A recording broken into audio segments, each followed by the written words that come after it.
Hello people, কেমন আছেন সবাই? অনেকদিন পর আবার ফেরত আসলাম, কিন্তু আমার কিঞ্চিত মন খারাপ।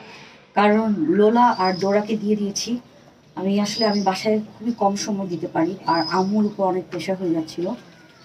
সো ওদেরকে দিয়েছি, আমরা একজনকে দিয়েছি যিনি অনেক ভালোবাসছেন। কিন্তু প্রবলেম হয়ে গেছে, ওনার বাসায় যে বিড়ালগুলোকে আমি দেখতে পাচ্ছি না, কারণ ওরা জিনিসটা খুব অপছন্দ করছে যে একটা জিনিস আমি দিয়ে দিয়েছি, আমি কেন প্রতিদিন ওদেরকে দেখতে যেতে চাবো। আমি তো এটা আসলে মানে সেই জাজমেন্ট তো করেই দিয়েছে ওনাদেরকে, যে ওনাদের কাছে আমার বাচ্চাগুলো ভালো থাকবে।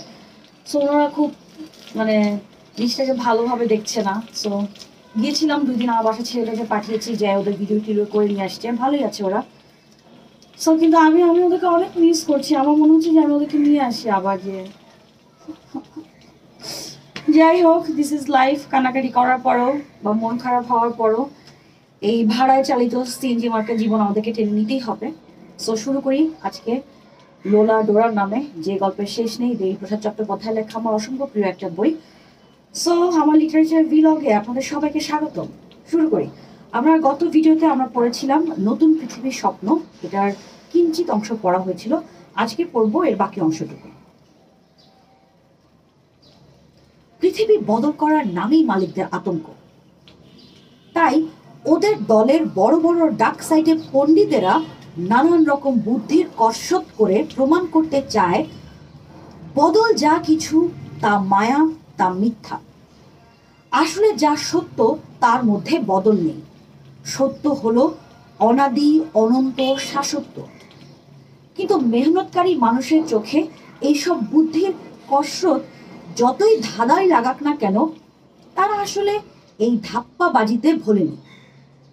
জনগণ যদি সত্যি এই ধাপ্পাবাজিতে ভুলে যেত, পৃথিবীকে বেশি করে ভালো করে বদল করার তাগিদ যদি সত্যি মুছে যেত তাদের মন থেকে, কি সর্বনাশ হতো তাহলে।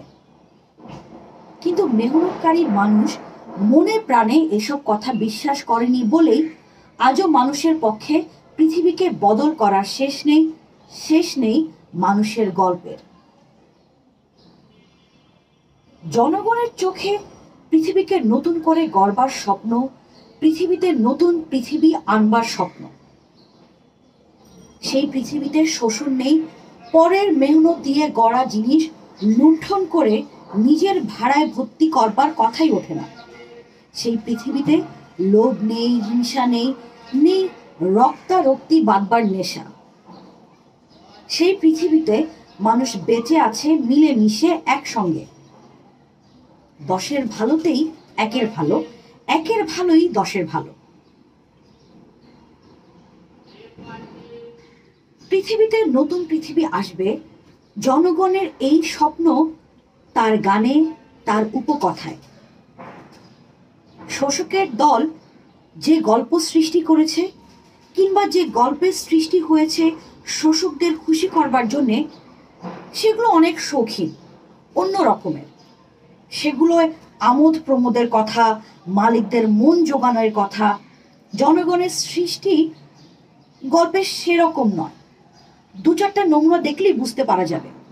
ধরা যাক একটা রূপকথার গল্প। রাজপুত্র দৈত্যপুরীতে বন্দী হয়ে রয়েছে।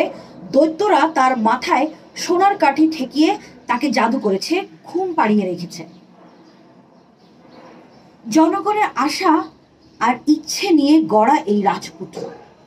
সোনার শক্তি যাদের হাতে, তারা অর্থাৎ দৈত্যের মতো মালিকেরা এই রাজপুত্রকে বন্দী করে রেখেছে। মালিকদের অনেক অনেক টাকা, সোনার শক্তি তাদের আসল শক্তি। তাই সোনার কাঠি ছুঁয়েই রাজপুত্রকে বন্দী করবার গল্প। কিন্তু জনগণের আশা আকাঙ্ক্ষা চিরটা কাল বন্দী হয়ে থাকবে না। রাজপুত্রের ঘুম একদিন ভাঙবে। ঘুম ভাঙাবে কে? শাক কুড়ানি মেয়ে।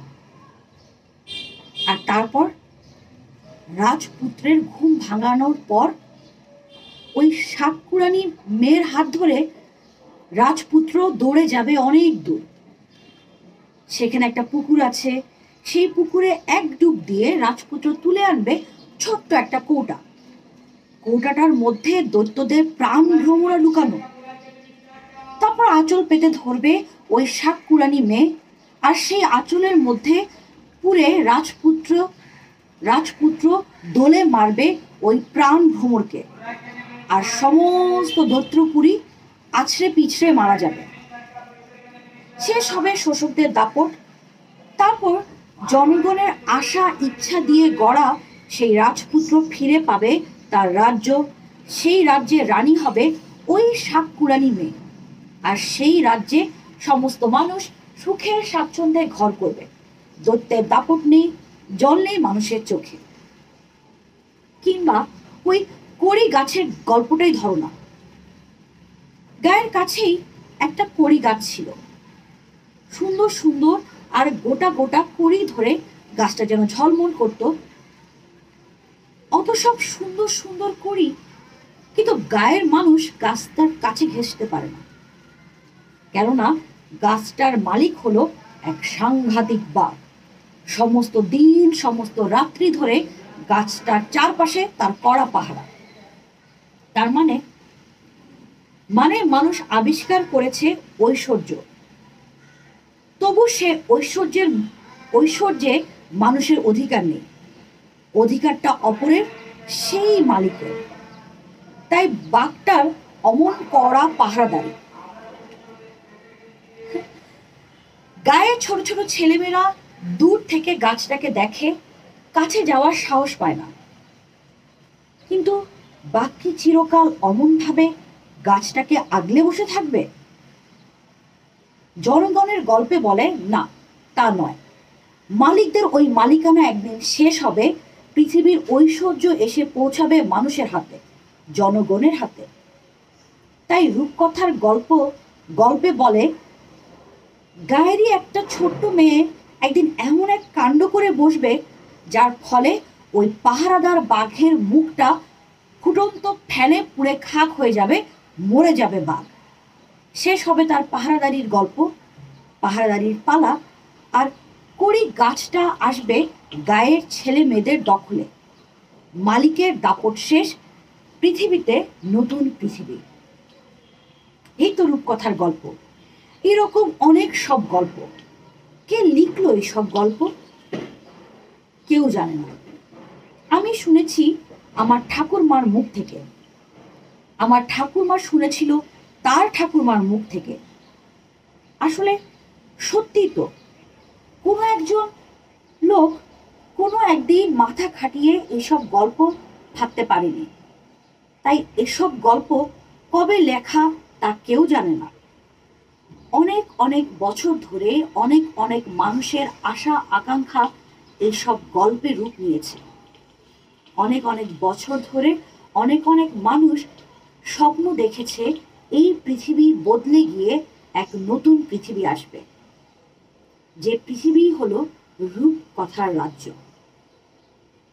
যে পৃথিবী প্রাচুর্যে টলমল, যেখানে জল নেই মানুষের চোখে, দাপট নেই দৈত্যের, সেই পৃথিবীর স্বপ্ন, দুনিয়াকে বদল করবার স্বপ্ন।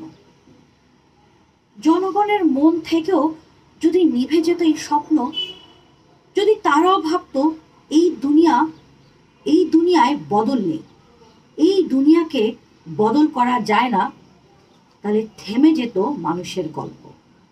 কিন্তু জনগণ তা ভোলেনি। ওই নতুন পৃথিবীর স্বপ্ন তার মনকে বাঁচিয়ে রেখেছে, আর তাই দিনের পর দিন হাতের হাতিয়ার দিয়ে সে বদল করে চলছে পৃথিবীকে।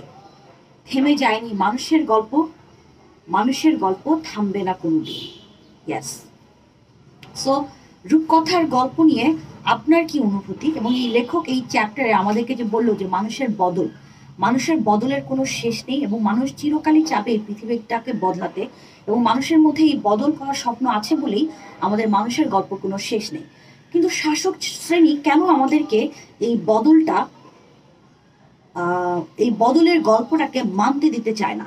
তারা কেন আমাদেরকে খাঁচায় বন্দি করে রাখতে চায়? তারা কেন আমাদেরকে বোঝায় যে এগুলো সবই হচ্ছে মায়া? আপনার কি মনে হয়? আমাকে কমেন্টে জানাতে ভুলবেন না। ভালো থাকেন সবাই, সুস্থ থাকেন, টাটা।